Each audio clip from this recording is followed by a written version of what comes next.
বিষয়টা হচ্ছে যে আমাকে সাংগঠনিক কাজে অফিসে আসতে হবে, কিন্তু প্রতিদিন যদি রাস্তা এইভাবে করে বন্ধ করে দেওয়া হয় তাতে কিন্তু দলের বদনাম হবে, মানুষের কষ্ট হবে। ঠিক আছে, এইভাবে প্রতিদিন রাস্তা বন্ধ করা যাবে না। যেভাবে সাধারণ স্বাভাবিক বিষয় সেটি আমাদেরকে চেষ্টা করতে হবে যাতে স্বাভাবিক থাকে সবকিছু। অফিসে আমি আরো আসব, কিন্তু এরকম রাস্তা বন্ধ করা যাবে না। আর যদি এরকম রাস্তা বন্ধ হয় তাহলে আমার পক্ষে অফিসে আসা সম্ভব না। কিন্তু অফিসে আসলে নেতাকর্মী সকলের সাথে দেখা সাক্ষাৎ করা সম্ভব হবে, সাংগঠনিক কাজ করা সম্ভব হবে।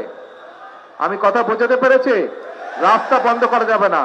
যদি আমাকে পল্টন অফিসে দেখতে চান সবাই আপনারা, তাহলে রাস্তার পরিবেশ স্বাভাবিক রাখতে হবে। রাস্তা এরকম বন্ধ করা যাবে না, মানুষের চলাচলে বাধা বিঘ্ন দেওয়া যাবে না। বোঝা গেছে? তাহলে এখন দয়া করে আগামী আধা ঘন্টার মধ্যে রাস্তাটা ক্লিয়ার করেন সবাই। রাস্তাটা ক্লিয়ার করেন। আজকে আমি কাজ শেষ করে চলে যাব, আবার আসবো, এবং স্বাভাবিকভাবে সবকিছু যাতে হয় সেই কাজটা করতে হবে আমাদেরকে। ঠিক আছে, সবকিছু স্বাভাবিক রাখতে হবে।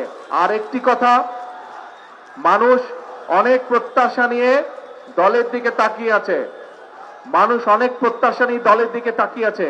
কাজে এখানে যে সকল নেতাকর্মী আছে, সারা দেশে আমাদের যে সকল নেতাকর্মী আছে, আমাদেরকে ধৈর্য ধরতে হবে, আমাদেরকে আইন শৃঙ্খলার ভিতরে থাকতে হবে, এবং আমাদেরকে মানুষের পাশে দাঁড়াতে হবে। মানুষের সমস্যা হয়, কষ্ট হয়, অসুবিধা হয়, সেই জিনিসগুলো করা যাবে না। একই সাথে অনেক সমস্যা আছে দেশে, মানুষকে বোঝাতে হবে, মানুষকে পাশে দাঁড়াতে হবে, মানুষকে ধৈর্য ধারণ করানো শেখাতে হবে, বা ধৈর্য ধারণের সহযোগিতা করতে হবে মানুষকে। ঠিক আছে?